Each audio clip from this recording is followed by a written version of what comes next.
What up, everybody? It's the Alex Leak and Friends NFL podcast back for another week. It's the offseason, 2018 offseason week 2. I got the crew with me. I got David Stoyo in Canada. And I got Gavin Heslop in Oregon. What up, what up? All right, we got a lot of good stuff to talk about this week. And let's jump right into it. We got the Kirk Cousins Sweepstakes going on. The Jets are reportedly willing to offer a fully guaranteed contract to Kirk Cousins, considering an offer with $60 million guaranteed in 2018. The Jets have the cap room to make Cousins the highest paid player. Not a lot of weapons, especially with Robbie Anderson off the field issues. But the Jets' new OC, Jeremy Bates, runs a Shanahan-style West Coast offense and could be a great fit scheme-wise for Kirk. Stoyo, do you think the Jets have a legitimate shot at getting Kirk Cousins? I think so. Yeah. Money talks for sure, and it would be a good place for him to go. The couple other teams that want him, like the Denver Broncos, have their championship window closing, and the Vikings also have a very limited window. So even though the Jets haven't been great lately, but they have a good coach, a good OC, some young pieces like Jamal Adams that you can build a defense around, and Kirk Cousins would be a perfect match for him. And I'm sure he wants to play in New York. Yeah, that'd be interesting to see. It'd be nice for the AFC East to get a little tougher. The Broncos will have to make some moves to offer Cousins the highest paid, with Von Miller already getting $115 million on his contract. They'd probably have to move on from guys like corner Aqib Talib and running back C.J. Anderson. Denver probably offers Kirk's best chance to win a Super Bowl now, and can offer weapons like Demaryius Thomas and Emmanuel Sanders. Plus, we all know John Elway is an aggressive GM and wants to win now. Gavin, do you think Denver is the best place for Kirk Cousins? I don't think so. I think that they have a very good defense, no question about it, and they have some good offensive weapons there in Demaryius Thomas and Emmanuel Sanders.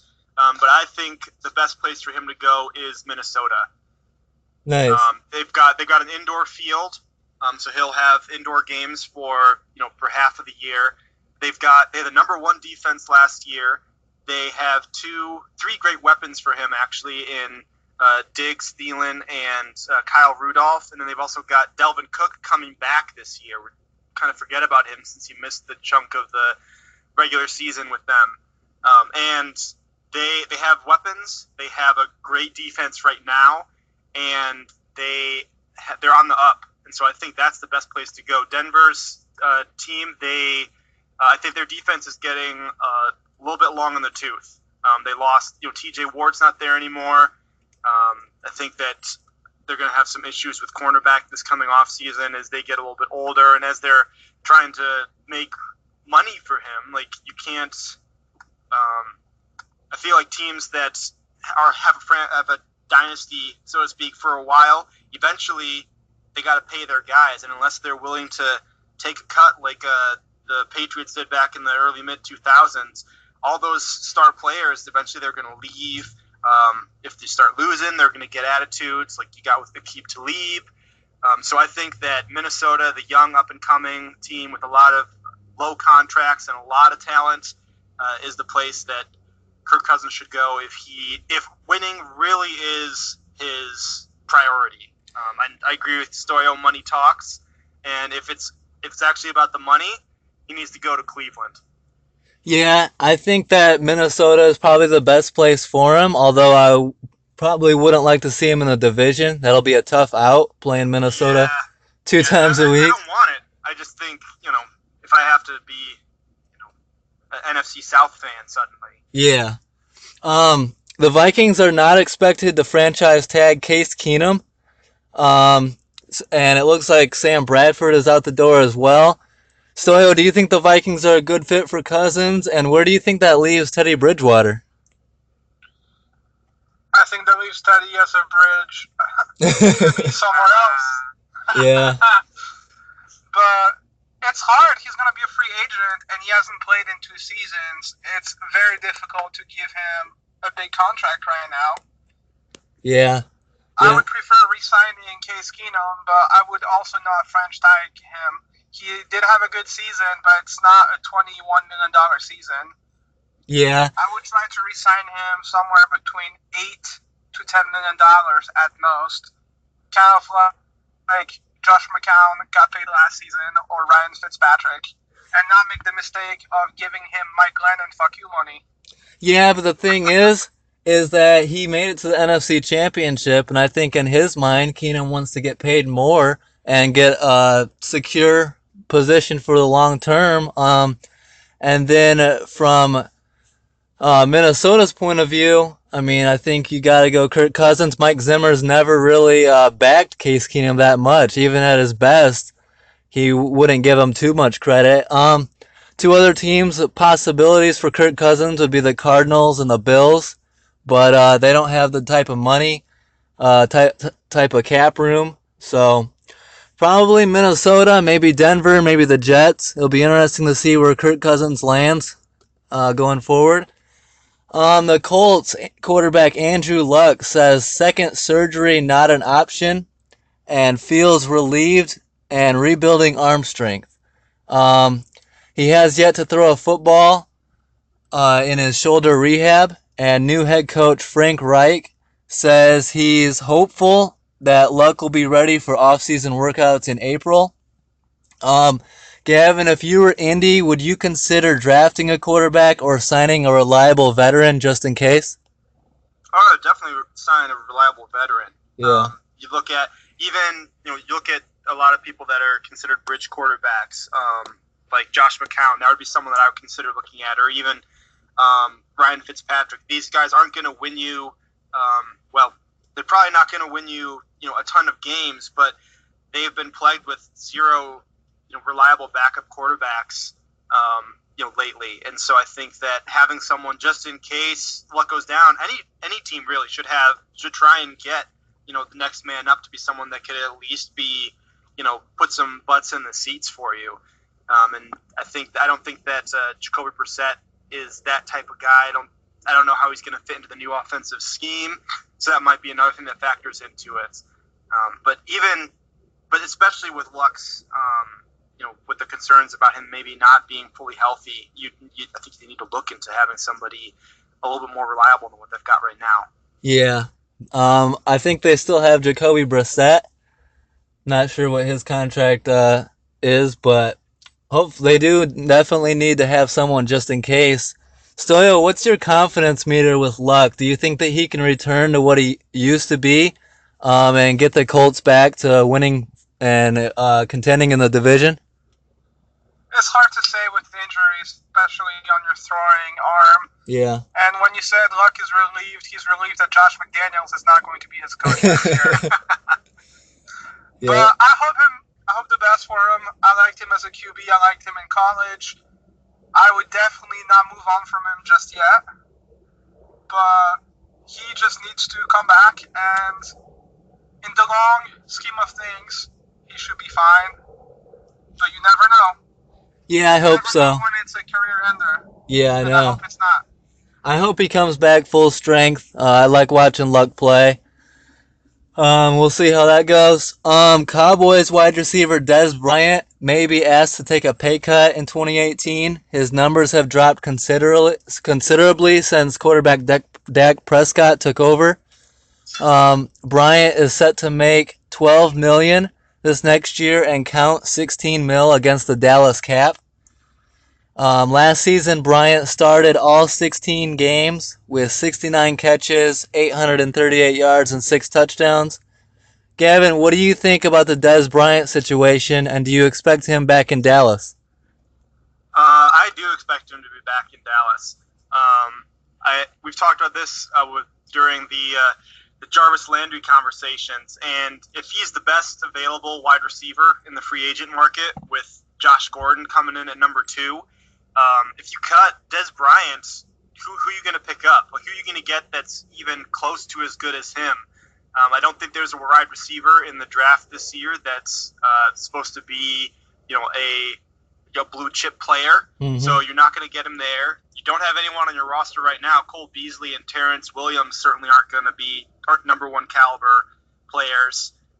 And unless you are able to trade for another wide receiver, I just don't see you getting a talent as good as Des Bryant this offseason. Yeah, it'll be interesting to see how that goes. Stoyo, I got a quick question. Would you take Des Bryant or Jarvis Landry? I would take Des Bryant. Ooh, you gotta go Landry on that one. Absolutely not. Des Bryant is cheaper right now than Landry is. Maybe so. And he's a bigger target, and he has been there before. And he doesn't need 112 catches to get 900 yards. Maybe so, but I believe that Bryant slowed down a little bit and that his separation from defenders is not quite as much as it was 2 to 3 years ago.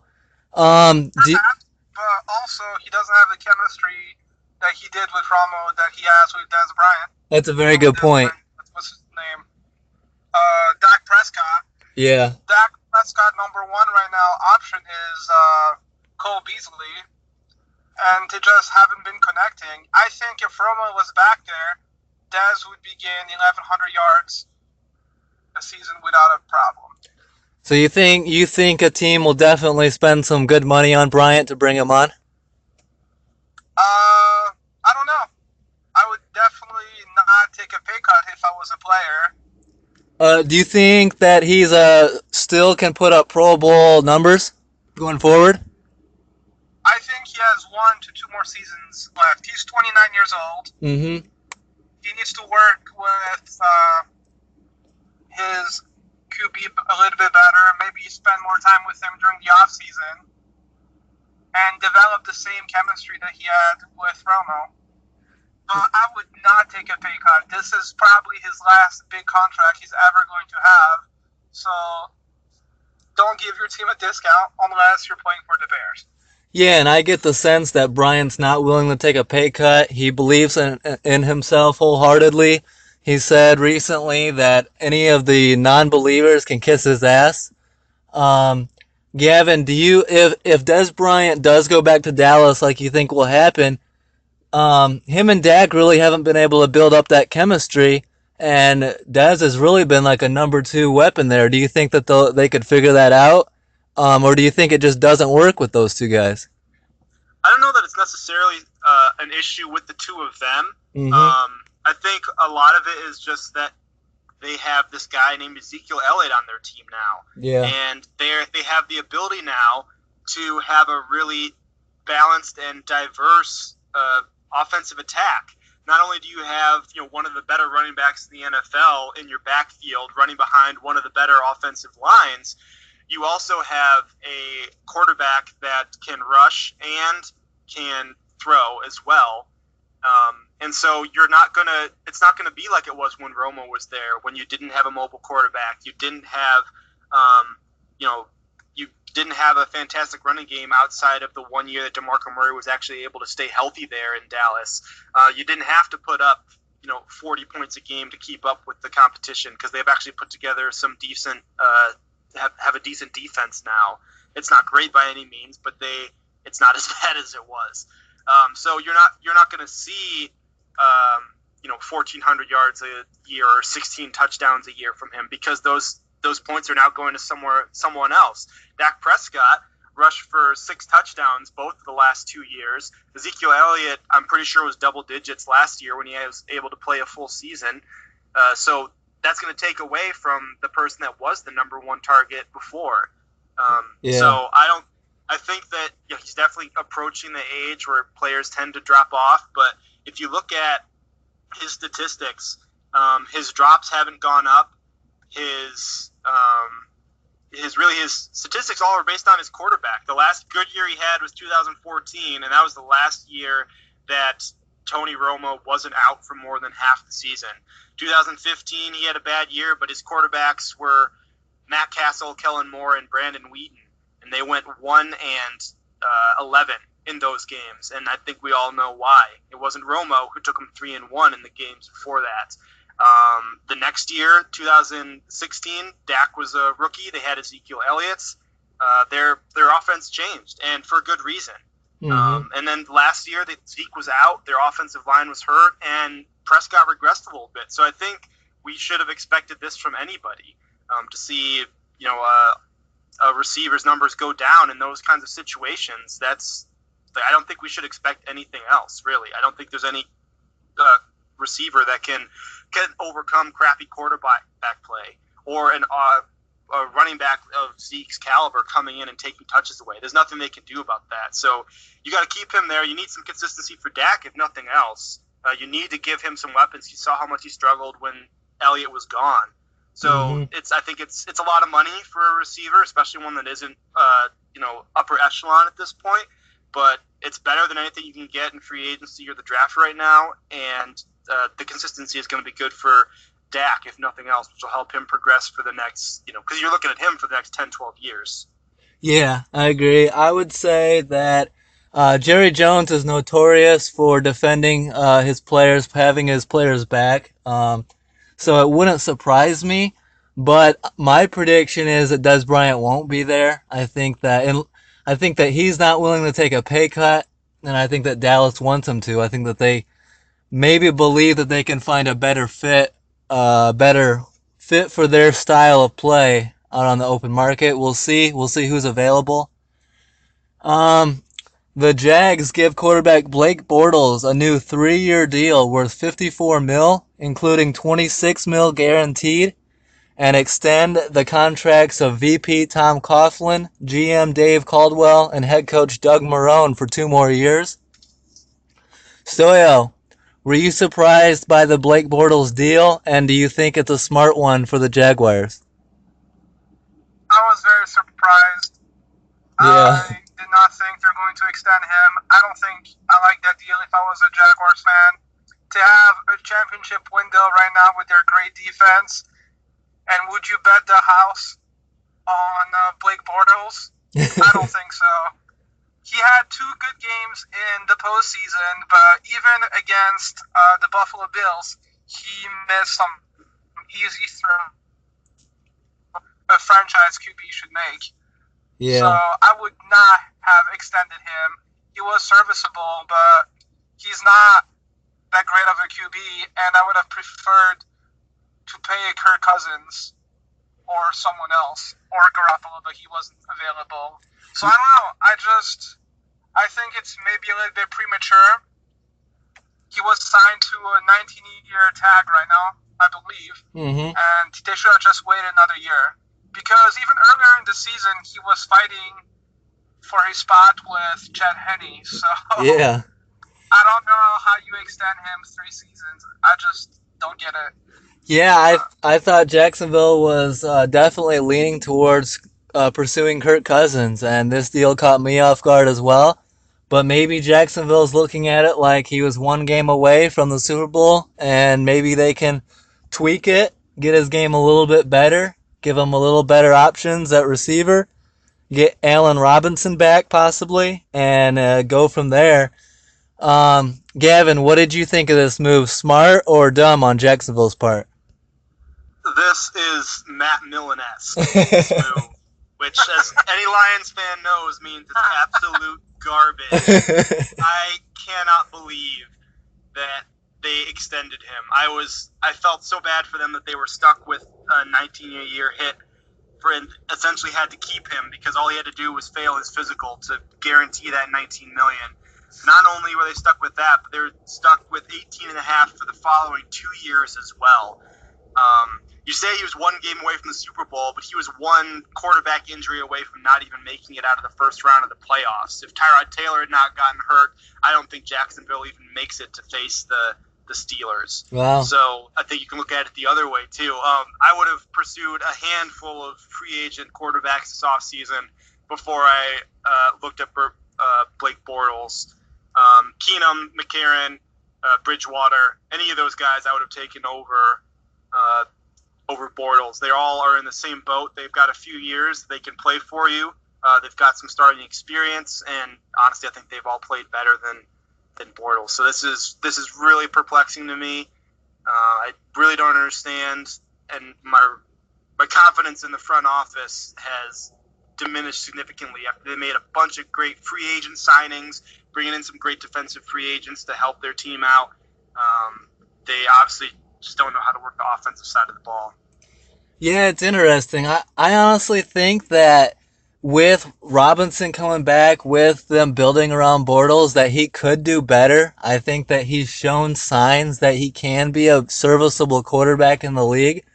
But I just don't know if Bortles is the guy that's going to get you over the hump and get you a championship that Jacksonville so desperately wants. I just don't think Bortles is your guy. I would have felt a lot more confident in a guy like Kirk Cousins, but that's just me. Stoyo, the Bears are in the news this week. Running back Jordan Howard guarantees that the team will make the playoffs in 2018. Also, Chicago releases linebacker Pernell McPhee and safety Quentin Demps. What do you think of what's going on in Chicago? I love the guarantee by Howard.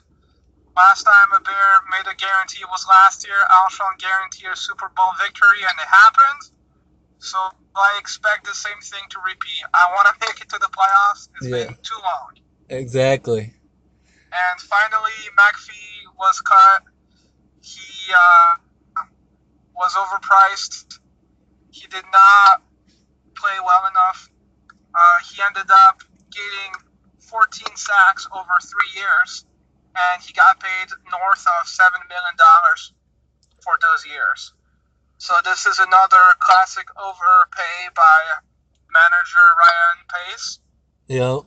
And now Pace has to cut pretty much all the players he signed last offseason as free agents. So he has, I believe, another 4 or 5 cuts to do, starting with Mike Glennon, Deion Sims, Marcus Wheaton, and Marcus Cooper. Wow. Yeah, not a great offseason last year for Pace. He signs those guys. He got Trubisky, but I didn't like the way he went about it. Thought he could have got him at 3. Could have kept some picks in the process. Gavin. When you preach you're going to build in the draft and you keep trading up, Yeah. that's not the way to do it. All that being said, Gavin, you gotta be pretty worried about Jordan Howard coming for that NFC North throne. Yeah, I don't even have to be the one worried about it. You got to talk to Josh about his concerns. Pretty sure that Aaron Rodgers guy is going to come back next year and wreak some havoc. But yeah, I'm not I mean, there's a lot of people that have said they're going to win some championships, and everyone forgets about them by the time week 2 is over and they're 0-2. So it's good to see a team have confidence, especially coming off of a season with a losing record. You definitely have some things to be hopeful for. Trubisky definitely showed some promise. Your defense has played well. It's a shame to have to cut a talent like McPhee, but when a guy misses a quarter of the games every year and he's getting paid upwards of $7 million, you got to look elsewhere. Oh yeah, definitely. And I was a big fan of McPhee when we brought him in. I liked him in Baltimore. I thought that he was going to be a beast for us going forward, and he was worth the money. And it obviously didn't work out. Too often injured and not enough production on the field. And I hope we start getting some moves right going forward. The Texans are going to release veteran linebacker Brian Cushing before the official year starts on March 14. Gavin, if you were looking for a free agent linebacker, would you consider signing up Brian Cushing? You think he's still got some left in the tank? Yeah, I consider signing him, but I would definitely want to watch how much you pay him. Cushing's someone that's dealt with injuries throughout his career, and so I think he's talented. Came out of a really talented USC core with Maluga, him, and Matthews all at once. It's pretty ridiculous.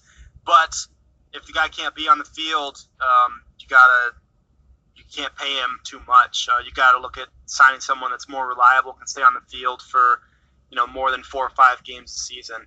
Yeah. Stoyo, the Bucks released running back Doug Martin. What do you think about Doug Martin? Do you think that he has another good year left in him, or what do you think? Would you consider signing him up? Yeah, definitely. I think he's a decent player. He's definitely has starter potential. I wouldn't say he's elite by any means. He has been suspended, I believe, twice Yeah. for I don't know if it was drugs or it was PEDs. He got suspended for Adderall, I believe it was last year or 2 years ago. But Yeah, I mean, if it's Adderall, you should get a script for that. He's still only 29 years old. He's just his last few years have been not that good, and he has only had two 1,000-yard season in his career. I thought it was more than that, but now it's only two. So under right coaching, he could be a starter. yeah. But I don't know. He's 29. He has one more year left. If he doesn't get it together by next season, that's probably it for him. Yeah, I agree. I hope that he's got a little left in him, but it's hard to say with running backs. Two moves I forgot to mention with the Bears. They declined guard Josh Sitton's 2018 option, and they released linebacker Jarrell Freeman. So, Bears making some moves on the roster. Good riddance to both of them. All right, just to prove my point and enjoy this a little bit, the Dolphins franchise tag wide receiver Jarvis Landry, $16 million. Multiple sources say that the Dolphins are looking to trade him, though. I say worth it. I say, I say Miami. They sign him, so I guess they believe in him a little bit or want to trade him at least. And if they want to trade him and teams are looking for him, at least somebody wants him. So at 16 mil, Stoyo, you probably think that's way overpriced for him. I don't think anyone's gonna trade for him at that price. Yeah. And I think they tagged him. I'm not sure if he signed yet. Can you even sign the tag before the new year? I'm not sure if you can. I don't think you can before the new year now. But we'll see. So I wouldn't take too much into them franchising him. This is simply making sure that they can actually get something for him. Yeah. I think they know that they need to get something for him, and this is the only way they're going to do it because they don't want to sign him to a long-term deal and be stuck with him. So at this point, worst case scenario, they're stuck with this D-bag for one more year. Best case scenario, they're able to trade him to someone else who I think there's going to be some pre-trade talks about signing a long-term deal, or at least a multi-year deal, so that he's not getting paid $16 a year. Yeah. So I definitely think this is a smart move by Miami, not necessarily because they needed to keep him, but because they needed to get something out of him. I mean, at this point, if they know he's gone, getting a 7th-round pick is better than getting nothing. But right now, it's a non-exclusive tag, so if someone would get him, it would be 2 first-round picks. I don't think anyone will do that. Yeah. Well, good. I hope he stays in Miami. I want to see him with Ryan Tannehill back. I think that they had a better connection than him and Cutler. Even though he caught 112 balls, Cutler has a tendency to force them. And I like the him and Tannehill combination. I think it's a better fit. So I expect a big year out of Landry, regardless of where he's at, to be honest. But we'll see. The Titans signed kicker Ryan Suckup to a 5-year, $20 million deal. So there's that. And the Bills signed Vontae Davis to a 1-year deal. Davis tweets, #BillsMafia. Good move for the Bills, Stoyo? Absolutely. I think when healthy, he's one of the best corners in the league. So, yeah, that's adding veteran leadership for not that big of a price tag. So that's a good move. I would have taken him on the Bears. Yeah. You agree, Gavin? Definitely. It's just a 1-year deal. So for a player, I mean, you see these pretty regularly where a player was good at one point and then they struggle a little bit farther down in their career. they sign these 1-year deals, kind of these prove-it deals, so that you can see, like, make them play to earn their next big contract. He's 30, so I'm not sure how much longer he's got in the tank, but he's going to have to play really hard if he wants to sign a decent deal, in this next offseason. And he's probably only going to be the number 2 QB there, across from Tre'Davious White. So Nice. I think that's great for the Bills. They could get great talent for 1 year, and if they're able to put together a good offensive scheme, they could be some contenders this offseason. Yeah, I hope so. I hope it works out for the Bills. I like it when they're good. And it'd be nice to see Buffalo get back to the playoffs for a second year in a row. It's been a while since they've done something like that. The Colts signed kicker Adam Vinatieri to a 1-year deal. He's set to return for his 23rd NFL season. Vinatieri will be 46 years old by the end of the 2018 season, and he's only 46. Old guy. But he's still doing well. He had a pretty good year last year. He's only 58 points away from passing kicker Morton Anderson for the most career points all time in the NFL. Quite a kicker. What do you think of him, Stoyo? That's the GOAT right there. Yeah. Best kicker, best clutch kicker, has won multiple Super Bowls by his game-winning kicks. Like you said, he is less than 60 points away for the all-time points. I'm sure he's coming back for that, and he wants the Hall of Fame jacket. That's not an easily broken record. I would like to see that get broken. That'd be a nice moment. Is he a Hall of Famer, guys? What do you guys think? Absolutely. Oh, absolutely, yeah, not even a question. Gavin, smart move by Indy bringing him back, and do you think he'll break the record? Oh, yeah, for sure. 50 points is no big deal for a kicker, especially if Luck can come back. Although he'll probably kick more extra points than field goals if Luck comes in. But yeah, I'm still pretty confident he'll be able to break that record this year. I mean, you're averaging, probably in the mid-20s for field goals. Most kickers are, so that right there will put him above. Nice. Yeah, that should be good to see.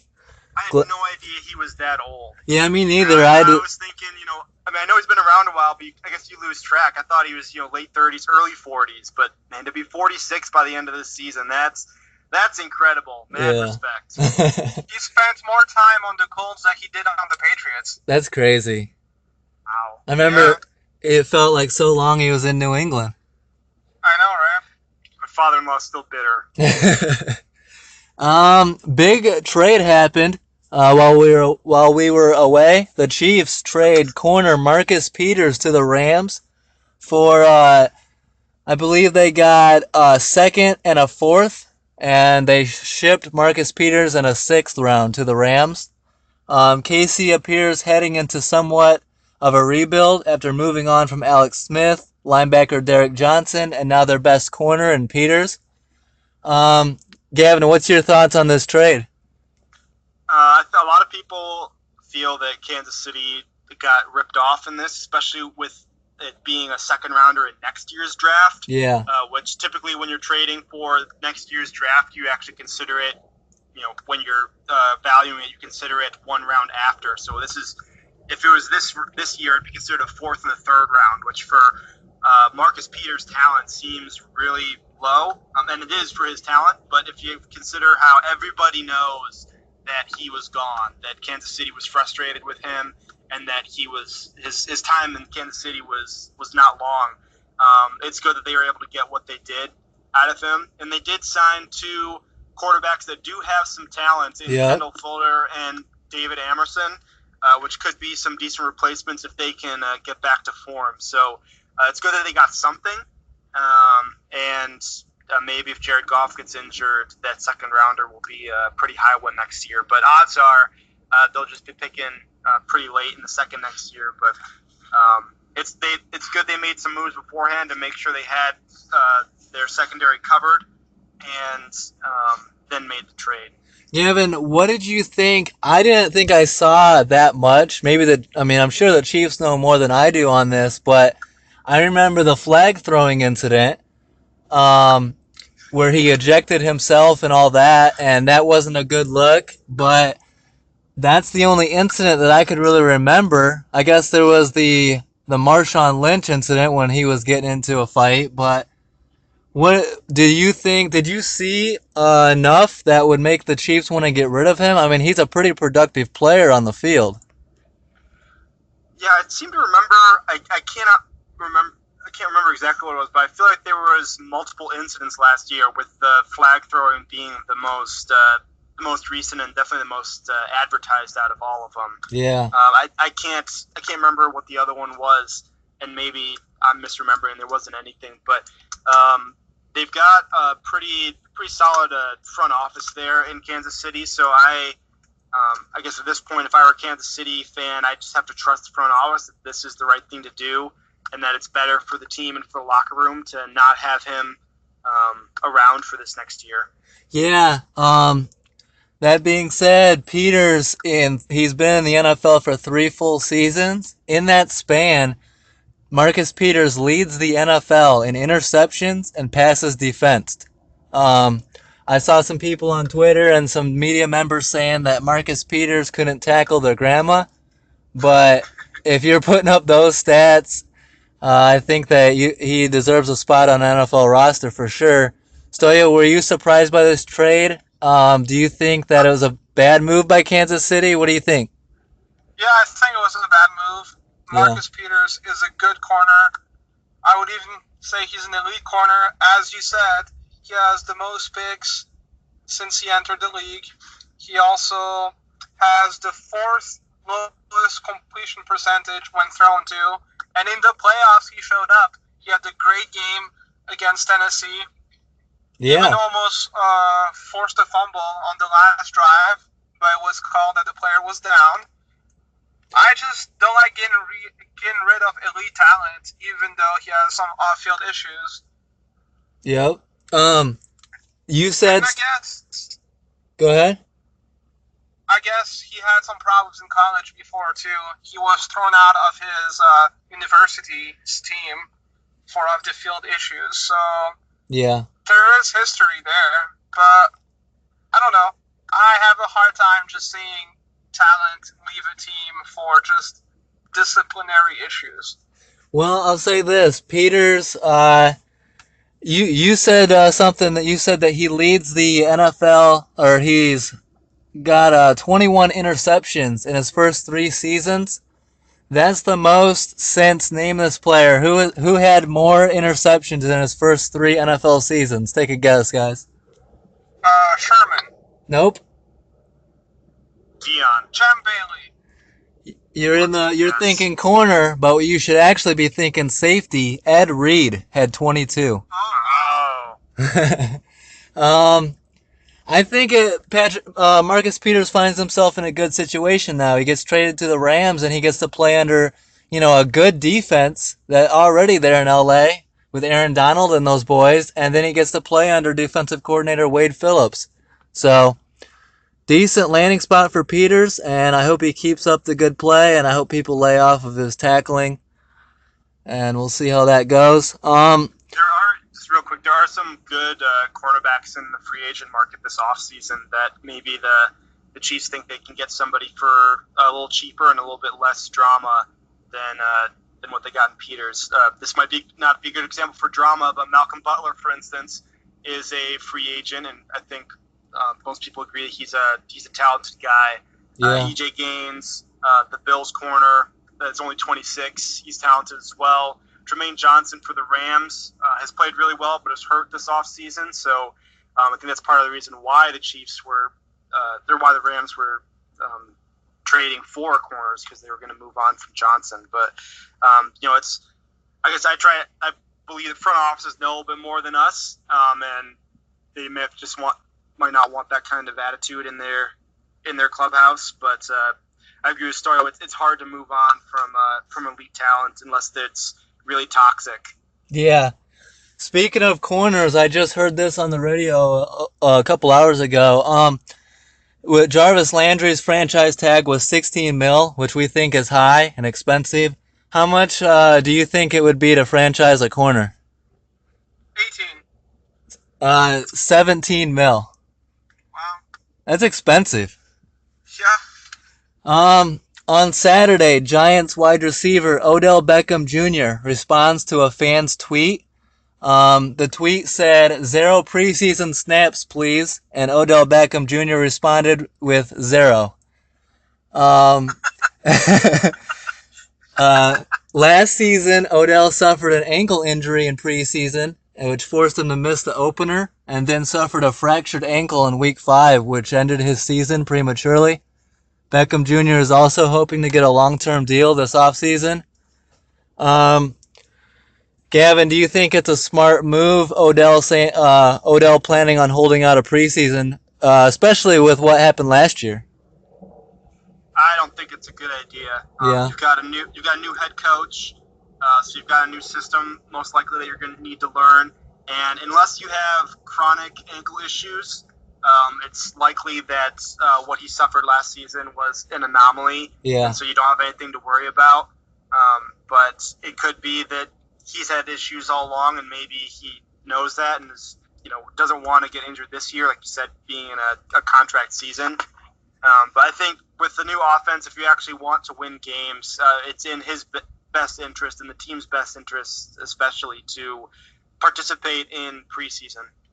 What do you think, Stoyo? If you were a coach, would you be okay with a star wide receiver not playing at all in the preseason? Does that matter to you? Or do you think as long as he's healthy come regular season, that's all that matters? I don't have a problem with it one day. I remember LaDainian Tomlinson never playing in the preseason. I believe Mike Vick did the same thing. Yeah. So, yeah, it's just the preseason. You want to keep your star players ready for the regular season. I don't think it's a big issue at all. I don't think he should be trying to impress his head coach. I'm even possibly sure that his head coach would be okay with it. I could be wrong, but I think that's a non-story. Mm-hmm. I think it all depends on his work ethic. If he's, dedicated to learning the playbook and practicing, in the off season leading up to preseason, then yeah, he might not necessarily need to. But if I think it all depends on that. He has to be committed to learning that new system. Because if he doesn't get the calls, well, probably should have practiced and played a little bit more with your team. Yeah, it'll be. To me, yeah. To me, preseason is more about filling the bottom of your roster to the middle, just to see who's going to make the team. For the stars and the guaranteed starters, I don't see much use for it. Yeah. Yeah, well, they typically don't play much anyways. In the first two games, they play like one series, and then the third game they'll play, a quarter, maybe two. So I mean, I'm not expecting him to play a lot. And like I said, if the injury last year was an anomaly, he shouldn't really have much to worry about. If he's worried about getting injured, well, he probably shouldn't play football because that's going to happen to some people. But yeah, I don't know. Just to have that attitude, I think, honestly, I guess I'm not surprised from him. But that would be frustrating to me as a coach and as a fan that he is, he's more worried about his injury than his team. Well, I would say this: if I think it would be best if I'm a Giants management. I think it would be best to give Odell, he's already proven that he's a star receiver. He's someone that you can build around. Give him a long-term contract and then get him out there in preseason.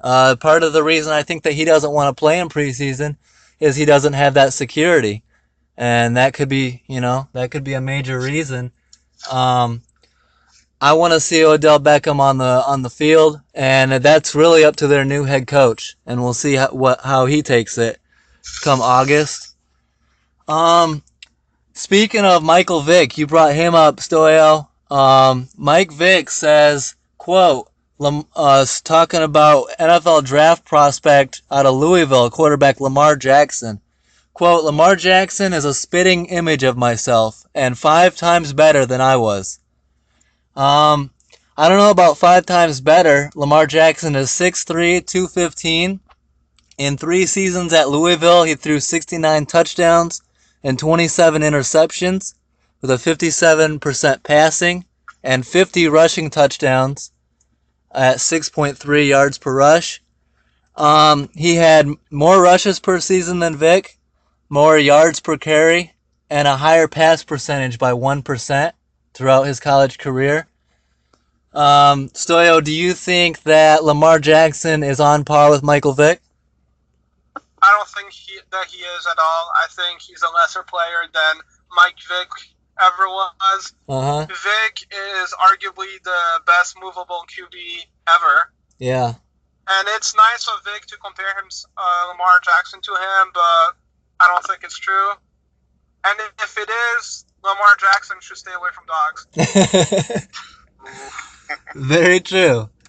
Gavin, do you see a comparison there? Do you think that Lamar Jackson could be the next Vic and a franchise building block? I think that they're definitely comparable. Yeah.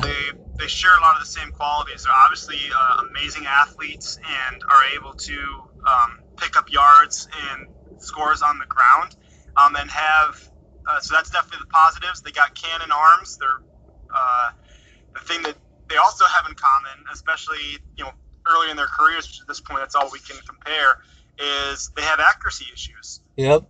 And that's definitely the biggest concern with Jackson. I think is that he his touchdown interception ratio and completion percentages are not what you're looking for in a franchise QB. So I don't think he's going to be taken super high in this year's draft, especially with the other talent that's going to be available. But I think he'll definitely go in the first round still, and that someone will take a shot at him, especially after Deshaun Watson this offseason. I agree with everything you said. I do not think he's a first round pick. But I'm gonna. So you're telling me he's better than oh crap, what's that guy's name that Minnesota drafted? That bum out of Florida State. Christian Ponder? Christian, yeah, you're telling me that he's a better prospect than Christian Ponder, who went 12th? Well, I'm not excusing the Christian Ponder pick. That was a weak year for QBs, I will give you that. But I still think that QB gets overdrafted. Well, we see it every year. Well, he's a better prospect than Tebow was, I think. And if Tebow went the first round, I think Lamar Jackson should be in the late first round.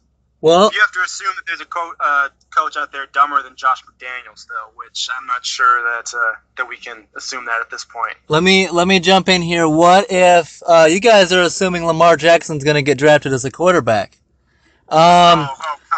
Former Bills, Panthers, and Colts GM Bill Polian says Lamar should switch from quarterback to wide receiver heading into the NFL draft. Quote, because he is an exceptional athlete, exceptional instinct with the ball in his hand, and that's rare for wide receivers. Antonio Brown and who else? Julio Jones, not like that. This guy is incredible in the open field, great ability to separate, but he's short and slight and clearly not the thrower other guys are, end quote. And that quote from Bill Polian drew a lot of reactions on Twitter, a lot of reactions from media. A lot of people took offense to it, saying that you shouldn't expect a guy who's been a quarterback his entire career to switch just like that. My response is this. First of all, we all know he's very talented. But we've seen very talented, Heisman-winning college quarterbacks that have been asked to change positions at the NFL level. Can you guys name some? Terrell Pryor. Yep, Terrell Pryor is a perfect example at wide receiver. Can you name one, Stoyo? I can name Cam Meredith on the Chicago Bears, but I don't think he was the Heisman. Yeah. But he was a college QB that trained to wide receiver. What about go ahead. I don't know. I can't think of his name, but well, there's a couple more. Tim Tebow was asked to play tight end, and then he refused. And then Michigan's Denard Shoelace Robinson was asked to play running back for the Jags. How many years did he play there? A couple, but he's out of the league now. Right. Yeah, but you have to tie your shoelaces to play in the NFL. In my opinion, you guys might be surprised by this. I think Polian was a little generous. I agree, and I think we all see the exceptional athlete. I think he's similar to Mike Vick in the ability to take off and make plays with his feet. He's a great athlete. I would agree with Bill Polian on the throwing aspect, and you, Gavin. I would agree. He's not consistently accurate with the ball. And I would argue that Jackson turns the ball over far too often to succeed at the NFL level. I hate to say it, but similar to DeShone Kizer. Um, in 3 seasons, he had 37 turnovers at Louisville and no less than 8 fumbles a season. What do you guys think? So Gavin, you think he's a first round pick? Stoyo, where do you think Lamar Jackson goes? Late first round, early second round. I understand what Polian said, but there's a reason why he's a former GM. Yeah. And for me, I think it's on the player.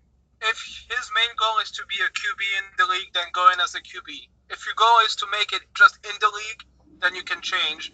But I wouldn't force anyone to change position. Yeah. My If you prediction. want to be QB, go be QB. Go be the best QB you can be. But yeah, don't have an old guy tell you, oh, I think you should switch position and just agree with him and switch. If your true love is to be a QB, then stick with it. My prediction is this. I'll ask you here in a second, Gavin. I'm a believer in what Bill Polian sees. I think that he's won where he's been at, and I think that he knows what he's talking about. And I think that he sees what other people see is that Lamar Jackson is an incredible athlete, but he might not be a first-round quarterback. In fact, I'm going to make a prediction that Lamar Jackson, no way does he go in the first round. He's a second round at best draft pick. Gavin, do you have a problem with any of what Bill Polian said? I don't really have a problem. Like he's entitled to his opinion. Well, I can think that he's wrong, though. I don't think that you can just say, "Oh, you should just switch to this position." Yeah. You look at Terrell Pryor, and you look at Denard Robinson, another guy that came similar situations, who were known not so much for their throwing abilities, but for their rushing abilities. That was kind of their big arms, although Robinson not so much. Just arm punt was his nickname, and but big arms, being able to run the ball, great in open space. And Denard Robinson, I'm not sure if he's even in the league now. He was overtaken even before Leonard Fournette showed up. Yep. And Terrell Pryor had one pretty good season in Cleveland, and which might have been overhyped a little bit just because he was in Cleveland and relatively he's better than everyone else there, I guess. But then he went to Washington with a significantly better QB and couldn't do anything. Yeah. So my thought here is that you can't just take somebody and assume since they're a good athlete in one position they can fill a role in another position because they do similar things. Wide receiver, not only do you have to be able to run once you have the ball in the hands, you have to be able to get the ball in your hands to begin with. You have to be route running is critical to being a good receiver. That's why Larry Fitzgerald is able to stay in this league, is because he's such a great route runner, even though he's so old. So you've got to learn that. You've got to be able to catch the ball. Half the people in the league are on defense because they can't catch the ball. So you're assuming that he's also able to do these things. Yeah. And why would you go in as a wide receiver when you're probably, unless you happen to be great at these things, you're going to get picked in 4th, 5th round if that's who you decide you're going to play at, when you could go in as a quarterback and likely get picked in the first or, worst case scenario, top half of the second round, in my opinion. Yeah. If Teddy Bridgewater gets picked where he does, I can't see Lamar Jackson falling any farther than him, in my opinion. But and the thing is, on top of these other guys, the things that you mentioned that he's bad at, he fumbles the ball, he throws interceptions, he's not accurate. Those are things you can teach. Yep. If you could teach him to not make poor throws, teach him to get rid of the ball faster and better ball security when you're scrambling, can you imagine how good he would be if he was actually accurate and didn't drop the ball? Oh, absolutely. That is crazy. A cannon arm, if he could become even 10% more accurate than what he is, which coming up from 55 or 56, whatever it was, shouldn't be that hard if you can find a coach that can cater to his skill set. And he can run the ball like he can. It's like we're talking Michael Vick when he played for the Eagles. Absolutely. That 1 year. And someone's going to take a shot at that. Yeah, and I think you make a very good point. It's very hard to ask a player, right, heading into the combine no less, hey, switch positions. I know you've been playing quarterback your entire college career, but now that you're heading into the NFL, we want you to become something entirely different. And I'll agree with that. That's a very difficult undertaking. And I would definitely give it a run at quarterback. I'm just saying that I don't see the insult in the suggestion that you could play another position. Because other people have had success doing it. But I totally get where you're coming from. Speaking of a strong arm, you guys will like this. I have a funny quote on the way out. NFL Network analyst Mike Mayock gives potential number 1 overall pick Josh Allen a ringing endorsement. Quote, Allen is the biggest arm quarterback I've seen since Jamarcus Russell.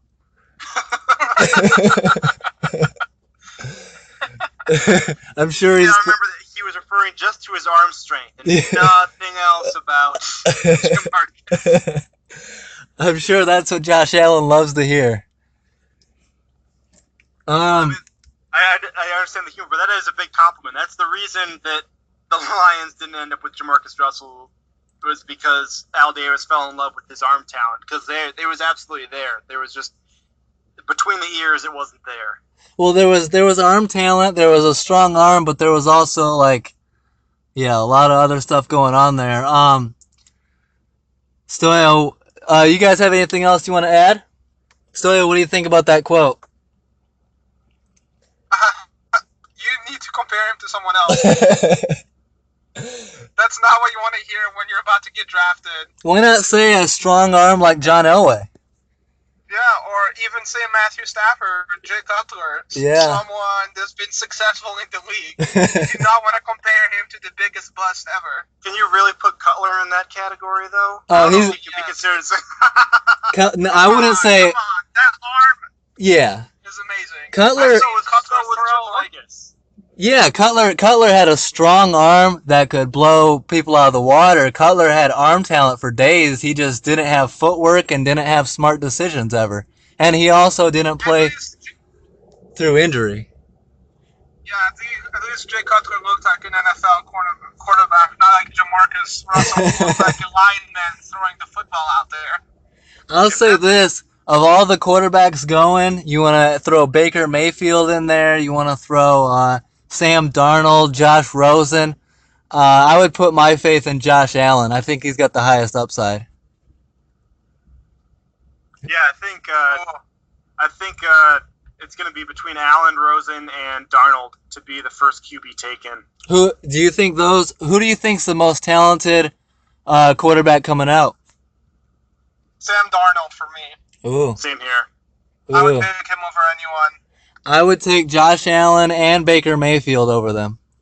Oh. You just named 2 busts. I would I would put Sam Darnold and Josh Rosen as the second tier of those 4. But that's just me. Let's save that for another podcast. Yeah. Tune in next week. Well, we got the combine coming up this weekend. I'll be watching that. We got some good stuff coming up, so we'll be back for some more episodes. Thanks for listening. Keep tuning in. Don't forget to subscribe, like, or leave a comment. And have a good one. We'll be back next week. Thanks for coming on, guys. Yeah, thanks for having me. Yep, and we'll have some guests coming up, so stay tuned. I'll keep you guys posted. And have a good one. Peace out.